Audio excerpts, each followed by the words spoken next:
Welcome to Midlife Matters. I'm Marie, and each week I'm joined by my friends Julie and Mindy to talk about all the topics keeping women in the middle years up at night.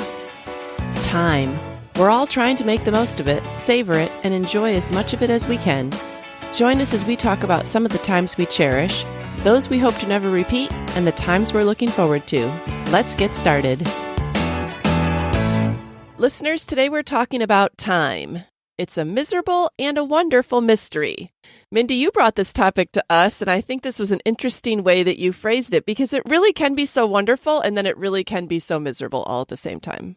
Yes. And this was over it was one of those moments where I had time to sit and ponder, and I just started writing down all of my thoughts, and I just thought, this is such a mystery. And depending on when you talk to somebody about time, and I thought, we're going to delve into this more later, but it's hard to grasp. So I appreciate being able to talk about this with you guys today as we delve into it. Because 1 minute time can feel fleeting, and the next it can move so slowly. And there are some seasons that we try to hold on to with all our might, and then there are seasons that you hear the clock tick every single second, and you just can't wait for it to end. And then we all have experienced that as we grow older, time becomes a highly valued prize. And we wonder, how much do we really have? So I know that this might seem to be a melancholy topic for listeners, but if you've been alive for any length of time, you realize just how much time plays a part in your everyday life. And I think at midlife, we really start to contemplate this. Although I feel like we contemplate it throughout life. Every time something big changes, we start to think about time. And the years can play tricks on our minds as we can fully remember our 20-year-old selves, and yet time has done a disservice to our bodies and we've changed. So like if I see a picture, I remember exactly what I was thinking at the time, but I'm like, that person doesn't look like me anymore. Is that even recognizable as me? Yeah, and you feel the same on the inside. You don't feel older, inside. Right. So we start thinking about, well, how do our minds and our bodies and our memories collide? My parents are out of town, and I had to go and pick up a package for my mom, and it was wet. So I wanted to open it up and dry it out, and it was from a great aunt who I wouldn't be able to pick out of a crowd. I haven't seen her. I couldn't have told you the last time I seen her. Well, on the top of the stack of papers that were wet, she had included a photograph, and I thought, well, this is probably the last time I saw her. I have no memory of this event. It's my parents, my sister, one of my brothers, myself, and Steve standing there. I don't even know if we were married at the time. Maybe we were only be dating. It looks like we're maybe in a somewhat warm place. Like, did we go and visit? Was it another state? Like, I have no recollection. I looked at my clothes. I thought, did I buy those clothes? Like, those clothes are hideous. Did I pick that out to wear? Like, there were so many things that I just do not even remember about that picture. And yet I am clearly there. And I am about 20, I would say. And I don't remember it at all. Oh, that's funny. Wow. So that's how much you can forget. And yet you can see another picture and you can remember every detail of that day. Yes. Right. So it's just so weird. So what are some of the moments that you guys remember with precise clarity? And then what are some moments that you wish you could remember better? Well, I'm not sure I remember too much of anything with precise clarity. Well, we think we remember it with precise clarity. But I do, when I started thinking about this, I do remember how I felt about things when they happened. That's what I remember. Like, I'm not, like my husband can tell you the car his family was driving, the year it was, the address of their house. And I lose those details, but I remember how I felt, like if it was scary or sad or thrilling or exciting or brought some kind of warm feeling on, But I thought about being pregnant, and I remembered that I was terrified of childbirth. And I was always terrified. Even as a little girl, I remember watching doctor TV dramas. My mom must have been watching them. And there was inevitably a screaming woman in labor, screaming her head off. And I just always told myself, nope, no way am I ever doing that. So then when I got pregnant, I just lived in fear that whole time. And ironically, that's also one of my most clear, wonderful memories was the childbirth, the birth of my first child. So that was a very clear memory that's still I mean, I can just remember everything about it. Mm-hmm. Also remember nursing and sitting in this one rocking chair, and I loved it because I kind of got to get away for 30 minutes, and especially at night. And I remember singing this same song, just a little phrase from a Michael Card CD that somebody had given us. And I still remember the words. I can still remember sitting there singing that to Molly. And I don't know, those are just very vivid memories. And those were those were 31 years ago. Mm-hmm. It's funny. I remember there's certain snapshots, like almost like pictures in your mind, like from when you're a kid. And I can flash back sometimes and remember how it felt, like I remember when the Maverick movie came out this last year, and I was like, oh, I actually remember my parents took us to the Top Gun movie, and we lived on base, and my mom told me I had to go to the bathroom during the love scene. And I remember telling my mom, I don't have to go to the bathroom. She's like, yes, you do.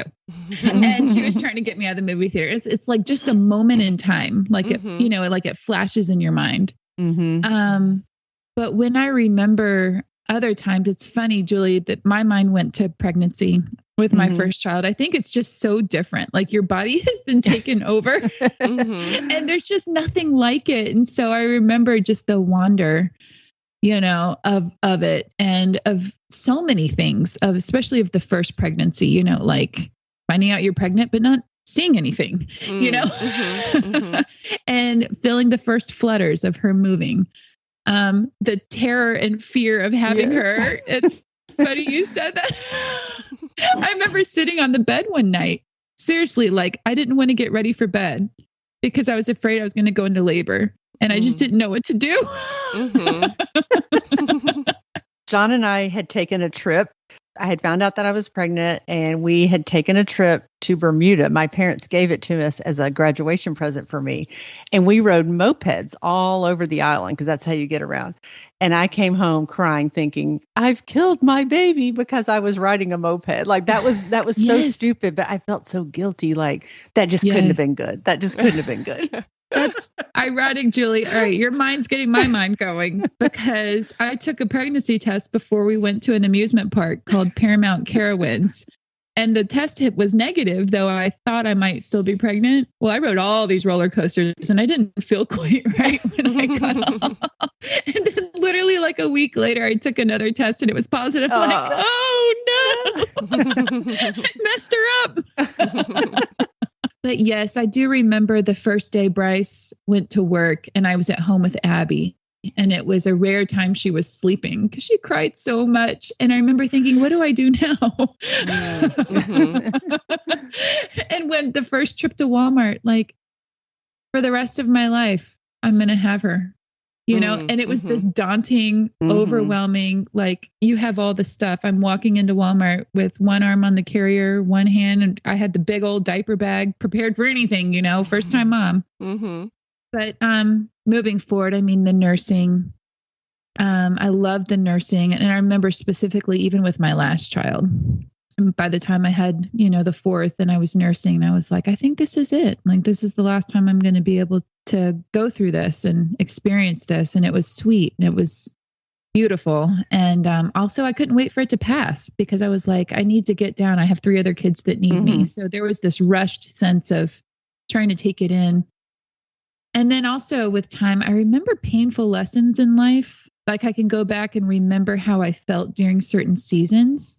And so it's just like after painful seasons, as time has passed, it's being able to look at it and just to see God's mercy on us during certain times in our lives. So those are the things that kind of stick out. Yeah, the first thing I wrote down was big life events, like the birth of each of my children, moves that we've had, big vacations, not just every vacation, but real big ones, stressful events like a big illness. It seems like those like kind of mark your years. And so you can go back to those pretty easily if you see a picture or someone mentions it or whatever. I wish I could remember the mundane better, like the first few years of the twins are kind of blurry. I mean, I remember them, but it's like they were my 4th and 5th. There was a lot going on. It doesn't feel, I can remember the first few years of Abigail better than the twins because I only had one to focus on, or just any mundane day. Like probably that picture that the aunt sent was probably a mundane day to me. And that's why I don't remember it. But like, we just don't remember just the everyday days. And you wish that you could just pull some of those out and just see, well, what was I thinking? How was I feeling? Was I appreciating that enough? You wish that those could be a little clearer. Because we've all listed pretty momentous things, that we remember clearly. Mm-hmm.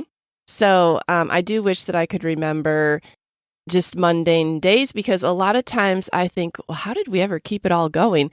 Like even when I watch my daughter with her two little girls, or I'll have the two little girls over by themselves and they're like, one's going one direction and one's going the other, and like one's heading towards the stairs and she can't go up and down the stairs yet because she's only a year. And then one's rushing to get out all the toys.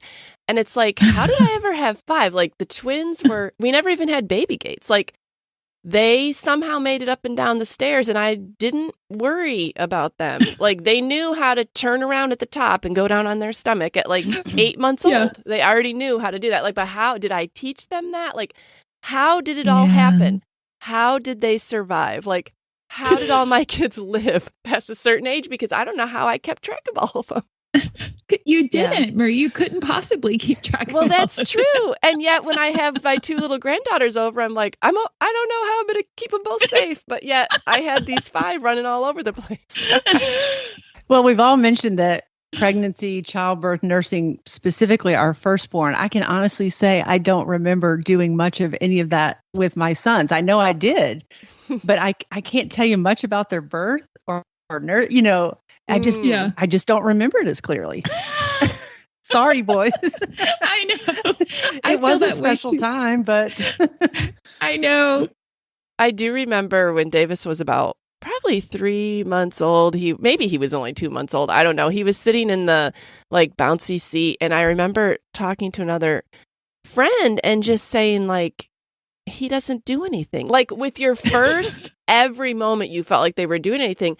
With your second, it's like, well, they don't require very much. Like the child doesn't require anything right now. You know what I'm saying? Like, I just think, and even with my younger granddaughter, it's like, well, she's almost a year, but Abigail and I have said that she's kind of, in quotes, boring compared to Pepper. Not that she is boring, but you realize how little she can do compared to somebody who's just, 2 years older. Like, I think that's why we forget, because the younger ones weren't requiring as much from us. Yeah. It's always the older one that's hitting new territory that we're like, okay, well, how are we going to handle that? Okay, now we're moving. And we're so in awe of, Yes.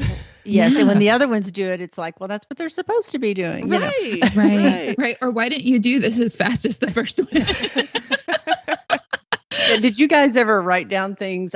We always tried to write down the cute little things they would say because I didn't want to forget it, and I don't know where I've got that written down somewhere, but I remember a few things that they said, and we still quote those things back to them. Like they probably don't remember it because they were babies, but we tease them about things like that, and I take a lot of pictures. And one time I remember we were traveling somewhere when my daughter was an adult, and she goes, "Mom, why do you take so many pictures? Like, why can't you just enjoy the moment and remember it in your mind?" And I said, well, when a lot of memories have accumulated, I just don't want to forget it. And like you said, Maria, I think it's because I don't want to forget the mundane, because if a picture unlocks more for me than just what was going on at that moment. Like I remember the house we lived in and, who our friends were and how we kind of lived our life at that time. It takes me back to more than just, that moment. So that's why I like pictures. And, Yeah, I will say that I remember my boys because, well, first of all, I don't know why we all bring up the nursing. The nursing is like such a bonding thing that I remember with all of them. But it seems like a lot of the memories with my boys are when the older ones were at school. So like when Abigail went to kindergarten, I can remember a lot of preschool things about Davis, like things we did together, funny things he said. And then I remember when Isaac came along, and I remember Davis saying to me, like, basically, can we give him back? Or like, that's enough with him. Like, I don't really like this new baby too much. And then, Isaac was home by himself because the older kids, like, I think like when it's one-on-one, you can remember them a lot better than like in a big group. Right. That's true. Well, and I've noticed that the pictures help, like once we all got smartphones and we could take more pictures and it didn't cost a fortune to develop the film. You didn't have to wait a month to get it back or whatever. Mm-hmm. Like pictures in and of themselves are so much easier to take and also keep now. And so, but I have noticed that even my mom, the way she takes pictures is different than how she used to take pictures. Like there is a distinct difference. Now, as she's older, she takes her pictures of the mundane, of the dailiness. She doesn't ask people to pose. Like we're sitting in the living room talking, and I mean, like your mouth's half open or people are laughing, and those are her favorite. She'll just pull out her phone at any given moment and just whatever's happening, and she'll just take pictures. Yeah. And I appreciate that because I could see that would be something that's more meaningful instead of saying, okay, let's pose, let's all get dressed, let's, whatever. It's just the iPhone and the way we can take pictures has allowed us now to have more mundane pictures on our camera rolls. Whereas I don't remember things that I don't have pictures of, and Marie doesn't remember things that she does have a picture of. Which is so funny to me. Yeah, every picture doesn't have to be frame worthy for it to have a purpose. But it helps the memory. Yeah, right. That's true. All right, well, let's talk. We've talked about a lot of sweet seasons, but what are some seasons that felt like they took forever for you, like in your life? It doesn't even have to be related to kids. Maybe it was just a hard season or whatever, but like, what's a season that you were like, oh my goodness? Well, I mostly thought of things related to kids, but pharmacy school was the longest 4 years. Oh, really? Just because, we were newly married and John was busy. I mean, we were busy, but, you just want to get through. Yes. Once you're married, you don't want to be in school anymore. So it was like, just need to get through. So that was a long, arduous task. And then once kids came along, I mean, I'm sure we all have these answers, those early preschool years with sleepless nights and teething and illnesses and, just all the usual that goes with that. That is the best way to describe that is that the clock ticks very slowly during the days. Yes. I remember just thinking, I couldn't think too far ahead. I would think, how can I do this every day for the rest of my life? Yeah. Yeah. You're stuck. I'm not going to make it. It's a good thing. It's also scary. Yes. So you have to just think of getting through today, and there were lots of fun years in there too, but those were hard. Similar to Julie. I mean, things that felt like they took forever. Every pregnancy. Oh, really? Oh, yeah. Oh, yeah. Yeah. I have teething. Funny enough, you mentioned that. Potty training. The years before preschool or kindergarten always felt like it took forever. And then once they hit school, it's like it flew by. And then I put every first year after a major transition because for us, like, meeting new people, going to new places, learning the grocery store, like, the house, settling the house, the making friends. It's just, all of those, you cannot rush time. It takes time. It takes time to feel at home in a new place, takes time to meet people, takes time to develop relationships, takes time to settle a home, and you just cannot rush the seasons. You have to do the time. You just have to do the time. Yeah. Yes, and not wish it away. So it's hard to, the older I get, the more I realize the beauty of trying to be in the moment and that it is valuable. I'm not just trying to check the box anymore. Yeah. So that's hard. Yeah. I did not put the preschool years because I really did. I really did enjoy the preschool years, but I'm a terrible summer mom. I don't want to go back to any summers.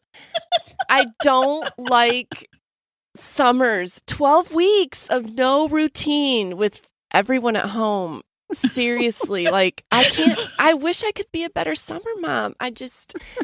And it's not that I wouldn't go back to summer because everybody would go back to being younger, but like summers, they're my downfall. Aren't preschool years like endless summers? That's how summer. It kind of felt well, there's routine though. There's like naps and like, your life has a routine. And when you finally get all your kids in school, and then all of a sudden they're back home for 12 weeks every single summer in the hottest part of the year. Every day, and they wake up at like 6 in the morning and go to bed at like 9 at night. Oh my goodness, it's just very long. And you don't have a community pool in our neighborhood, so it's. The pool makes a difference. It's just, I remember thinking, oh my goodness, okay, all right, there can be camp, then a week at home. Okay, then we'll go on vacation. Okay, another camp. Okay, 4th of July, Steve will be home a few extra days there. Like, I can just remember trying to lay out my whole summer, like, having these, like, touch points of, like, okay, I made it to here. Okay, I made it to there. And then I tried, my kids, they know this. I'm not giving them any news. I mean, it would be, I couldn't even fake sadness. I mean, I see these people on Facebook. Oh, I'm so sorry, summer's over. My kids went back to school. Oh, my goodness. I was like, hallelujah. I mean, I was dancing. I hated the fact that the first day was only a couple hours. Like, let's just go. Let's just go. Don't give me a first day on half day on a Friday. Let's do a full day on a Monday. We don't need any more half days. We've been home for 12 weeks. That's so fun. I loved summer more than anything because I felt it was harder to keep the routine.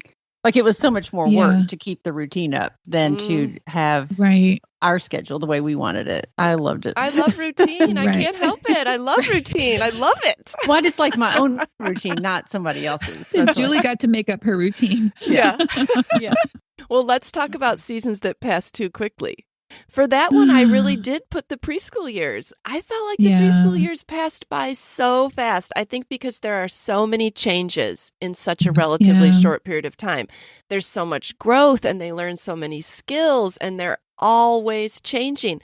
I can remember when my first child went to kindergarten, I seriously felt like people should send sympathy cards to moms whose kids are going to kindergarten. Like, this is a sad, sad event. Like, I grieved it. Like, I couldn't believe that she was kindergarten age already. So, like, for me, that just passed really fast. Like, it passed, not that I didn't have days where I was like, oh my goodness, Steve's not home for 2 more hours. But I'm just saying, like, in general, I felt like the preschool years went by really fast. Yeah, I said the elementary years. Okay. Those passed by quickly, too. Those are my favorite. I loved kindergarten, first grade, second. You know, they there was just an innocence about kids at that age. I don't know if they still are at that age anymore, but when our kids were little, that was still a very innocent age. And they were like sponges, you know, all the things you could teach them and introduce them to, like movies and books and activities and riding bikes and learning to swim and skating and all the fun things. I just loved all that because I liked to be doing that with them. Like that was when they got to where we could do all that together. And I loved that.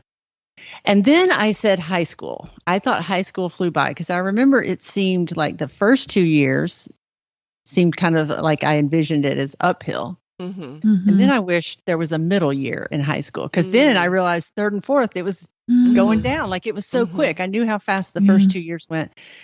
And so that summer between sophomore and junior year, I thought, wow, we're really headed to graduation quickly here, you know? So I thought that passed a little too fast. Yeah, high school does go by too fast, way too fast. Well, okay, so that's where I'm at with it. It's ironic that I remember so much about really Abby and Grant, and they were always charting the course, you know, into new territory. And so what I wished I remembered, or that I felt like it passed too quickly, was my last two's preschool years, like being babies, preschool years, because I was so busy with the older two. There was a 4-year break in between my second and third children. And so Abby and Grant were full swing elementary school, you know, like when Jacob and Nathan came along. And so I loved having 2 more, but it's a blur you know, like Marie, you talk about your twins. And it's more of a blur. And then like life didn't slow down for them. They joined life. And I think that's the difference between, you know, having more children, I guess, is they just join you in your life. Everything stopped for Abby. Everything. It's before your first child and after your first child. And so it's like, I was more chill as a mom, but at the same time, I do kind of wish I could have slowed down and with the last two. And even now I'm grasping Jacob and Nathan in high school. And it's funny you brought that up too, Julie, because I know what's happening all too well. And Bryce and I are not okay with it. Yeah. Because I'll have a senior next year, and see, our last two babies, we didn't know if we'd be able to have them. They came along, you know, after this gap. I'm constantly trying to hang on to them. They were the two that weren't supposed to get older and leave. And here they are. And so, you know, Jacob becoming a senior next year is just like, it's going to be really hard. And as much as I'm trying to grasp time, this is the smoke. This is the running through my fingers. His life, Nathan's life, they keep getting older. They're getting more facial hair. They're getting taller and more muscles. And it's just, I love every moment with them, even when they're a teenager. Right. Well, are there seasons that you want to go back to? And I was thinking about this. I was thinking about if I could just go back to when I first became a mom and repeat the whole journey again, I totally would. But if I was going to pick out certain periods, I think the first year of motherhood is so defining in someone's life that I really would go back and repeat that. And then also, like, I keep getting all these Facebook memories from 12 years ago. And that's about as long as I think I've been on Facebook. Right. And I would go back 12 years ago in a heartbeat. All my kids still lived at home.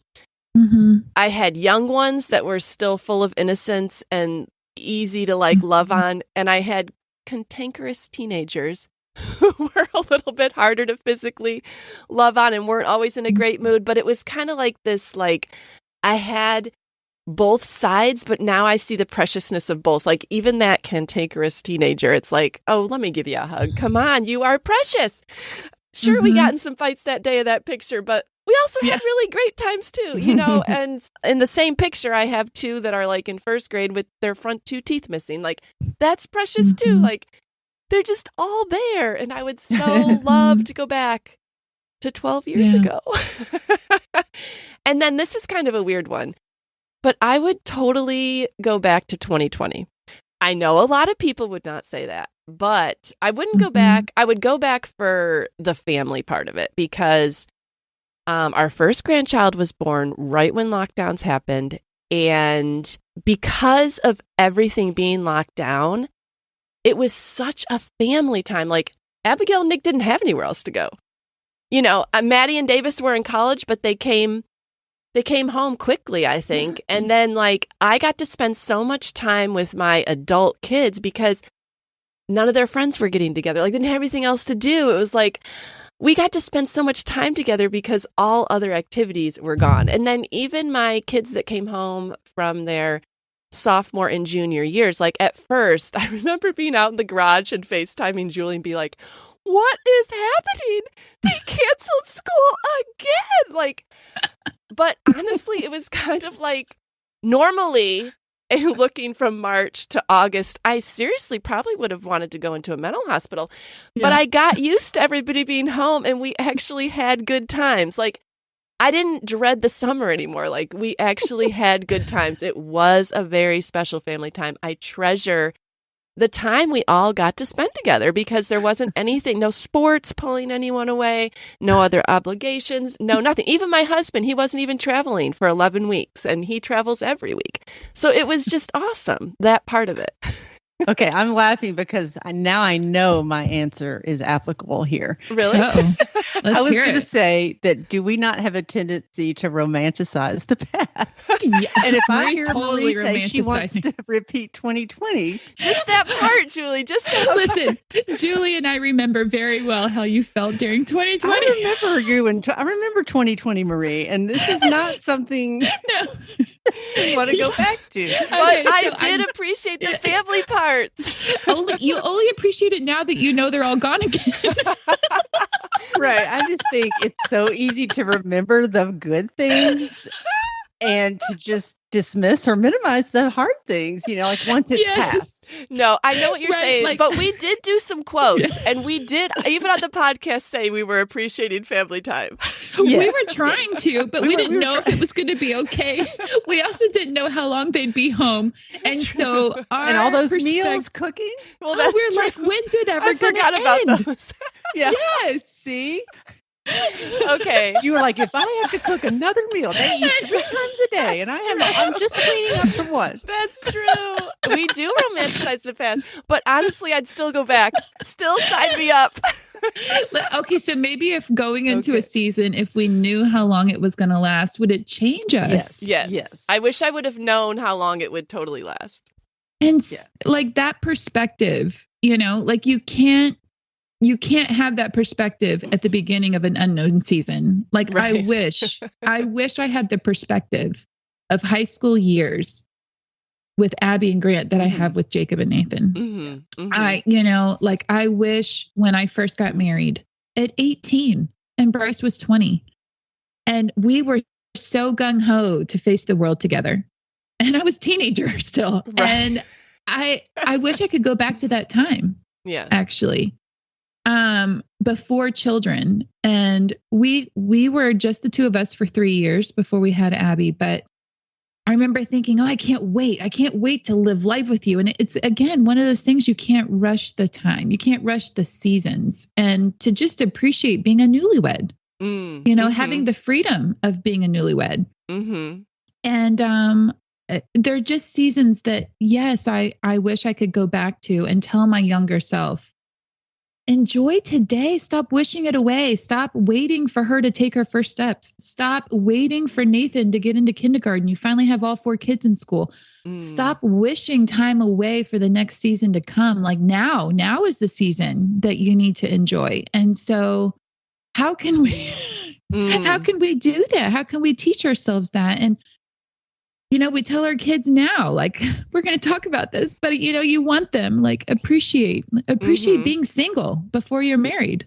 Mm-hmm. Who wants to appreciate being single before you're married when you're ready to get married? Right. It's hard. Yeah. It's a hard lesson to learn. Mm-hmm. Well, I wanted to say too, back on seasons to go back to like kind of romanticizing the past. And I know that's one of the hardest parts of the transition to empty nest is, for me, I think it was almost an unhealthy nostalgia, as if everything good had passed. All the good was in the past. And now there can't be, like, it's over and there can't be anything else. And, and there is good on the other side, and adult children and grandchildren are wonderful. It's just different, but it's still good, and I loved that I had great memories with my kids. I loved being a mom. I loved being home with them. I loved homeschooling, but as they began to leave, it was hard because I couldn't see the other side. And I think that's where a lot of midlife women are, Yeah. Okay, well, I hear what you guys are saying, definitely. What about seasons that you aren't romanticizing? Okay, so maybe there are seasons that you're thankful for, but you really don't want to return to. Did you have any of those? I had some really specific ones. Okay. Teaching any of my kids to drive. And I hated it. I think Steve even taught some of our kids to drive. Okay. Filling out the FAFSA forms. For some reason, that I don't care if I ever have to see I love that made the list. Oh my gosh. And then taking stands on things that perhaps were different than what other parents had done. Like when they could have phone, what movies they could see, their curfew. I I'm just so glad to be done with that. Oh, yes, 1000%. Like all my kids are adults. Yes. I no longer have to say like, oh, is that movie good? Should I let them do that? How many hours of screen time a day? Yep. Like just all They're those living things their that own you life. turn yourself inside out over all the time. You don't have to, you're not in charge of it anymore. Now, those were almost just gut-wrenching things for me. I was always worried, am I doing it right? Yes. Can't relate. Can you really not relate, Mindy, or what? Not to all of that. I still have two at home. Oh, you mean you can't relate being done with it, but you can relate to having to turn yourself inside out about it. Yeah. Yes. Yes. Or waiting up at night. Yes. Like, waiting up at night. That's, I'm not done yet. I'll be thankful when that's done. Yes. I don't want to teach anyone else to potty train. I don't want to teach anyone else to ride a bike. I don't want to teach anyone else to swim, to drive, to read. I don't want to teach them how to read. Like, I want to enjoy all those skills after their parents have taught them all those things. Oh, that's great. That is so beautiful. I love it. So there's a season that I'm very thankful for, and the Lord has changed my perspective about it with time. I never want to go back there, but it changed who I was. And that was the season of Bryce not having a job. It was horrible. It was daily. It was sometimes every minute. It felt like it took forever. It was scary. It was anxious. And we also had children that we were also shepherding, and we had to be strong for them. And it was unknown because that had been our identity. Like Bryce was the breadwinner. I was the stay-at-home mom.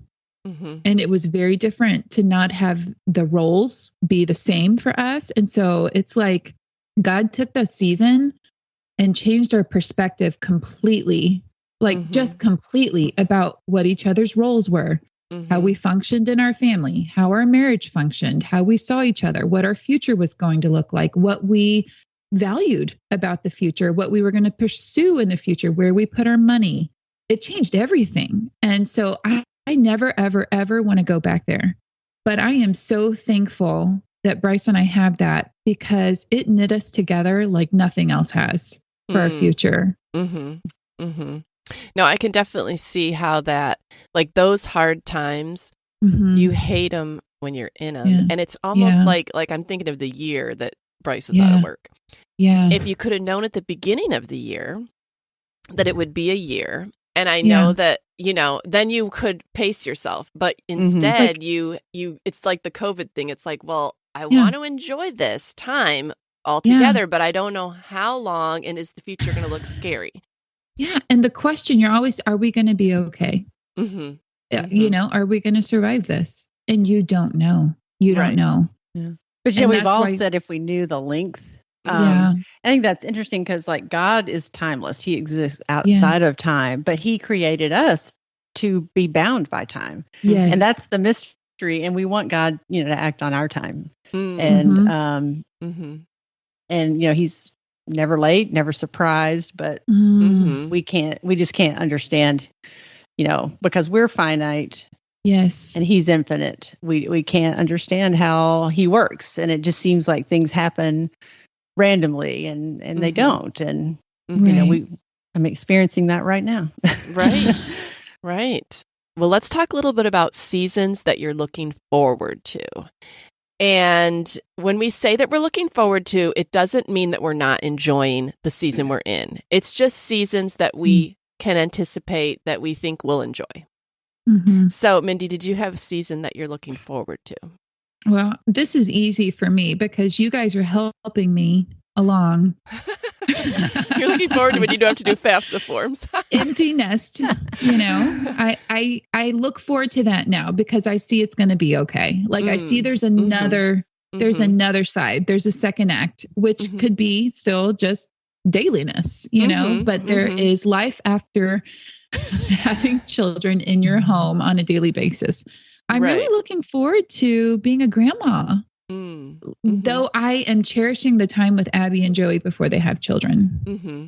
Yeah. I actually love, because I know it's going to change, you know? And so I'm almost a little scared because I know it's going to change, and I really love what we have right now, but I'm also really looking forward to being grandma. So those are two big seasons coming up in the future for me. I don't know what I'm looking forward to, because what I thought I was looking forward to may not happen. And so it's hard for me to think about that. But I do look forward to my grandson and one on the way, like doing those things I mentioned that I loved in the elementary years, and, you know, like riding bikes, swimming, and being involved with those fun things, you know, because Ezra's at an age where he is learning to ride a bike and swim, and everything fascinates him and just makes him in awe of the world. And that's just a really great time to be with a child. So I do have that to look forward to, and you know, and just the possibility of other grandchildren that you don't even know about yet, you know? Yeah.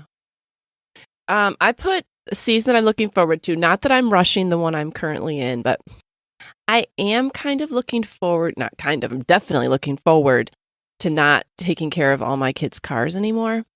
Like, I really don't want to be responsible for when everybody gets an oil change and every tire rotation and every little repair. And like, I want people to be in charge of their own cars.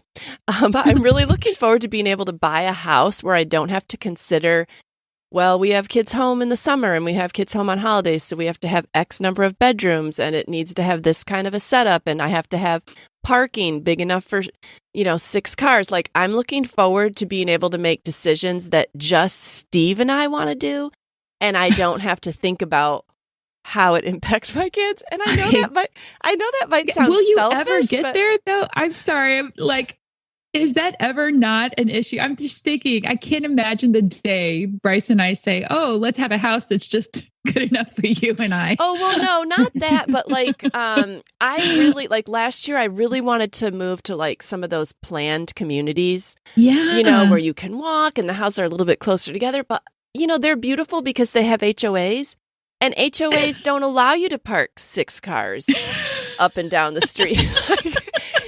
They don't allow, like, I want to be able to make decisions that aren't impacted by other people. That's what I mean. Not that I want such a small house that I can't have my kids over. That's not that at all. It's just that I want to be able to move where I want to move. And I want to be able to spend my money on what I want to spend my money on, and not necessarily on, my kids are kind of at an expensive point in life right now. And, as each one drops off, that's like one less person that I'm having to support. So that is so funny. I'm just kind of looking forward to what that might be like, I don't know. Yeah. I mean, is it okay to look forward to that? Of course. Yes, it's can't pretty imagine it.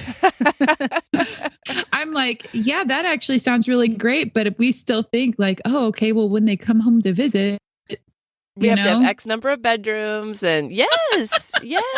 And so, yeah, there's just different things that I, would like to maybe do. So I don't know. I love that, Marie. So I guess I'm just looking forward to like maybe what the next season, because I'm kind of gotten a taste of the empty nest, but it's not really the empty nest, because when everybody comes home, it's like, I don't have the empty nest.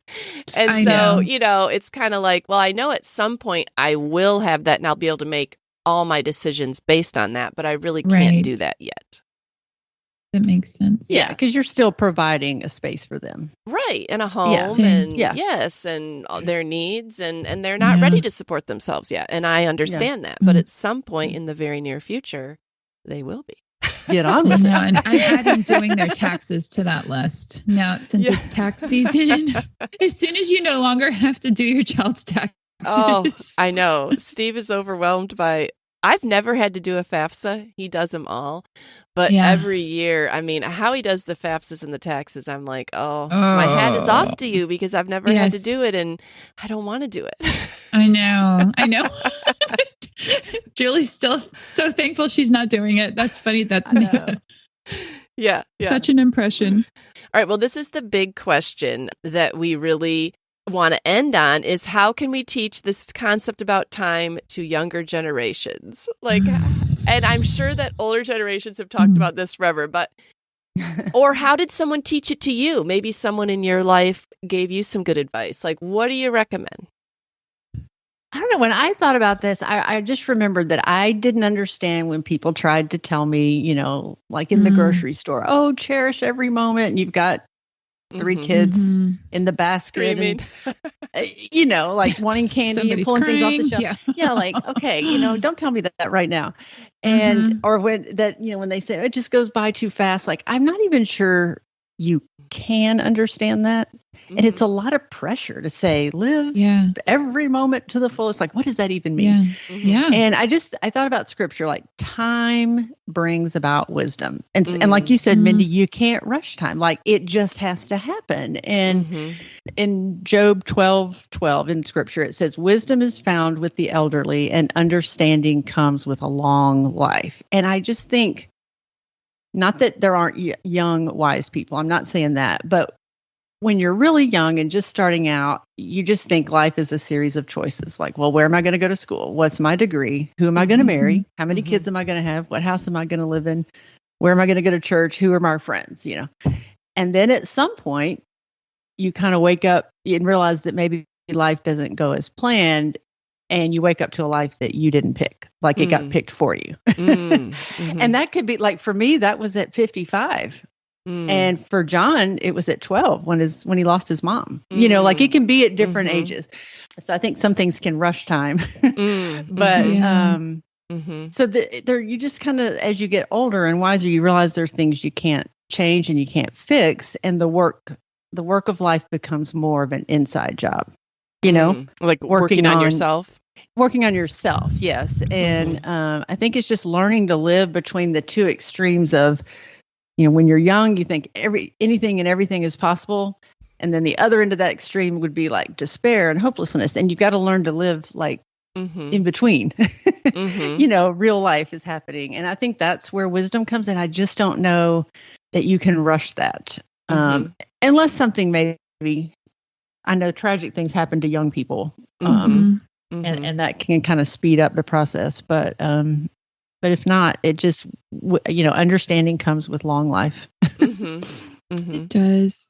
One thing that I thought about is you can't pass along a perspective, or you can't pass along wisdom unless the other person is asking for that and looking for that. If they're not receptive, you can't give them that. If they're looking for a perspective, if you have a young person that's seeking wisdom, that genuinely, hopefully not out of fear. I remember, I was kind of like this, but it was out of fear of doing something wrong or messing up God's will, like not understanding who God was in my life as a teenager and thinking, I want to do everything right so that he blesses my life, and, but I did seek wisdom. I listened, like when my mom would tell me about things in her life when she was young, and those made an impression on me.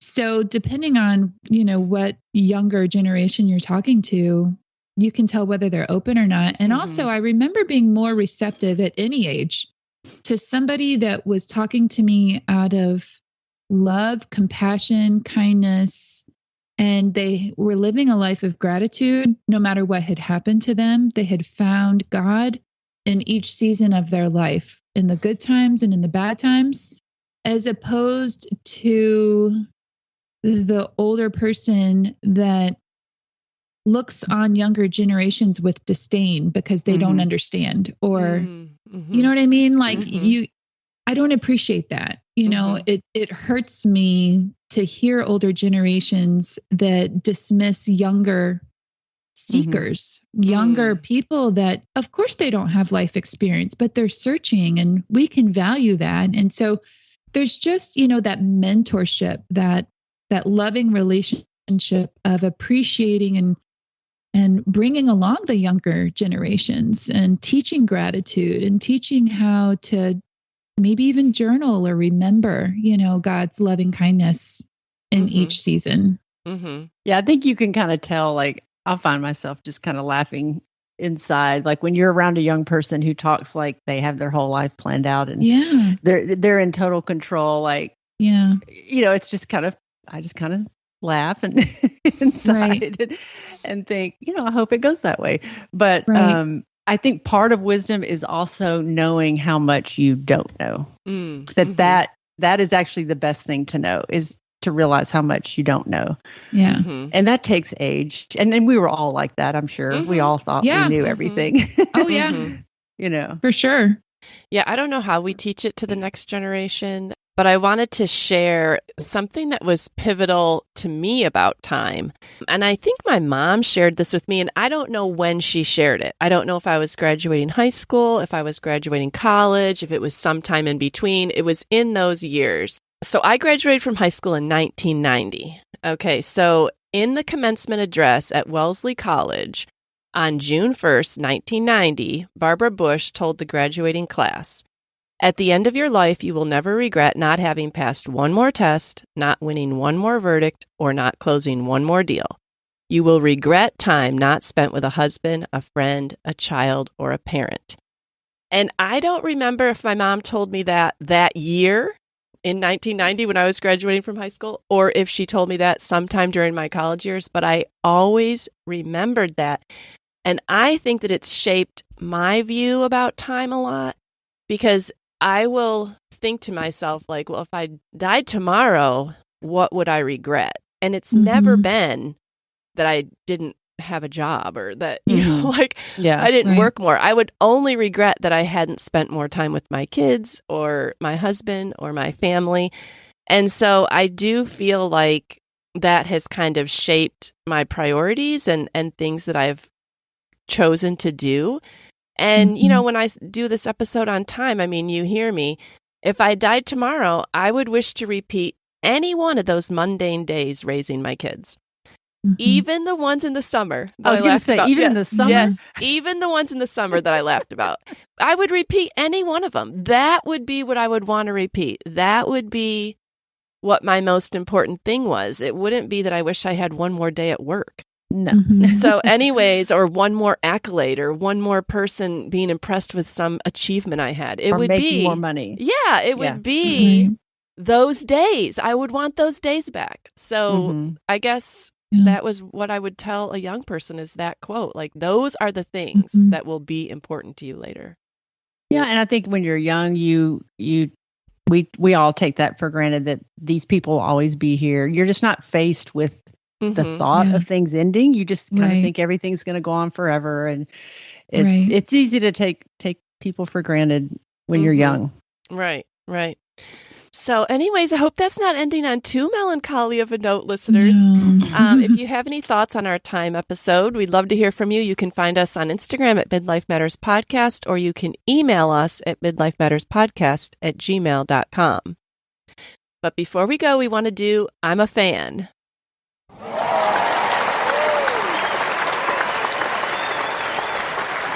All right, Mindy, what are you a fan of this week? I'm a fan of my old journals.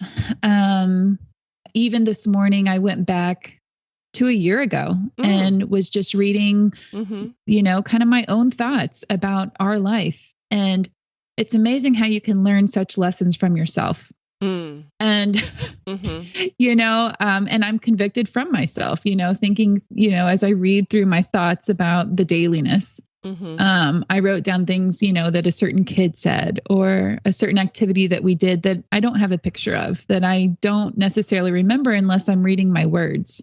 And so I'm thankful for the lessons past. I'm thankful for the perspective and the gratitude it gives me today, because I kind of woke up in a mood. I didn't sleep well last night, and it's like the Lord just put my eyes on these old journals. I happened to see them in a drawer, and I was like, I think the Lord wanted me to see those this morning. And I pulled them out and I started reading, and I ended full on gratitude, and it just completely changed my perspective today about where we are, what we're going through today in this season, to look at how the Lord worked things out in the past and the things, that I was praying for at that time.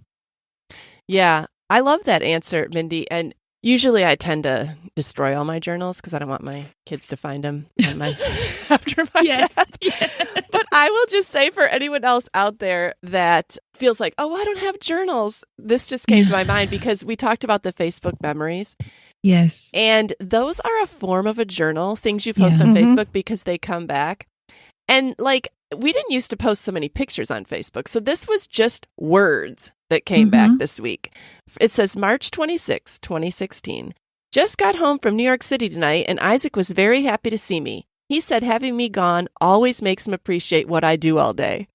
And I thought, you know what? I forgot that memory, but I love that I have it for Facebook to remind me that I came home from a trip and he was so happy that his mom was back to set his world right. And, you know, I don't know, like, though, if you don't have a journal, you might have Facebook memories. Yeah.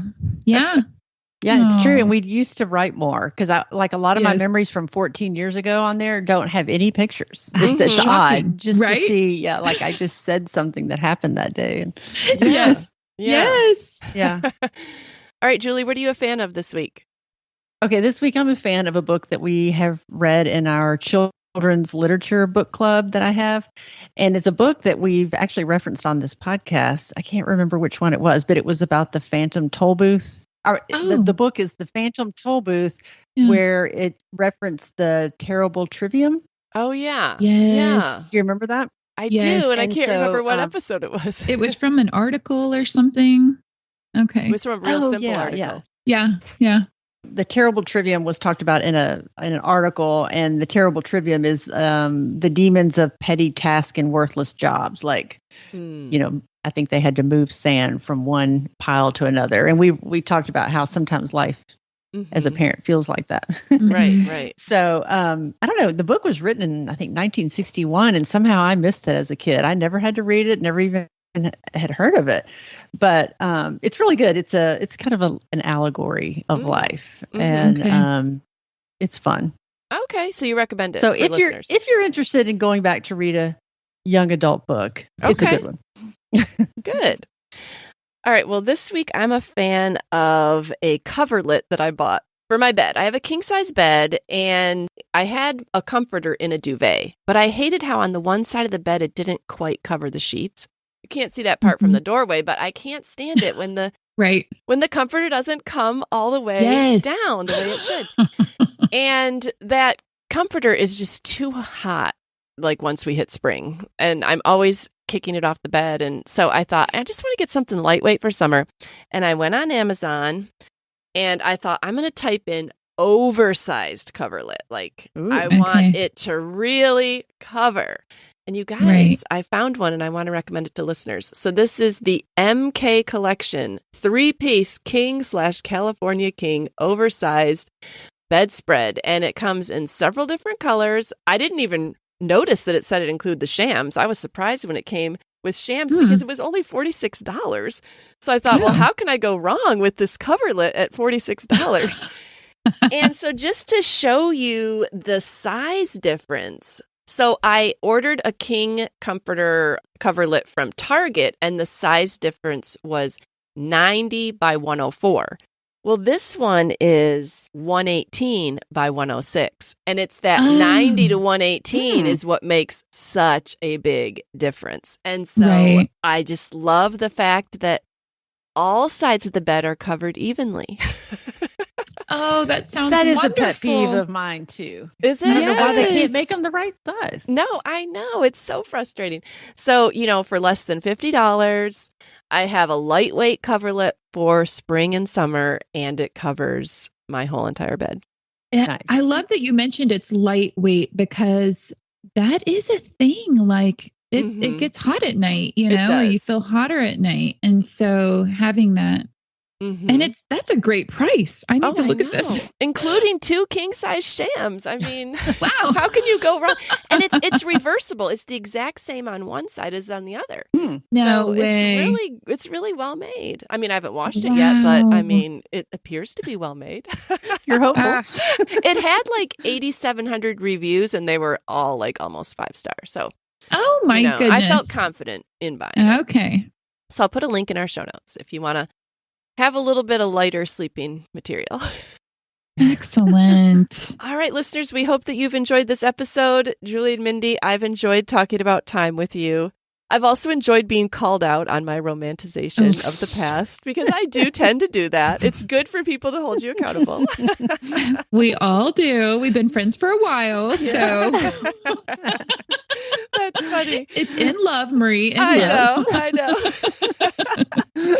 Okay, we'll talk to you guys next week. Okay. Sounds good. Bye. We're so happy you joined us today. You can find the show notes for this episode at midlifematterspodcast.com. Also, please tell a friend about the show and help them hit the free subscribe button on their favorite podcast app. Be sure to follow us on Instagram at Midlife Matters Podcast. That's where we post pictures and stories about all the things we talk about in each episode.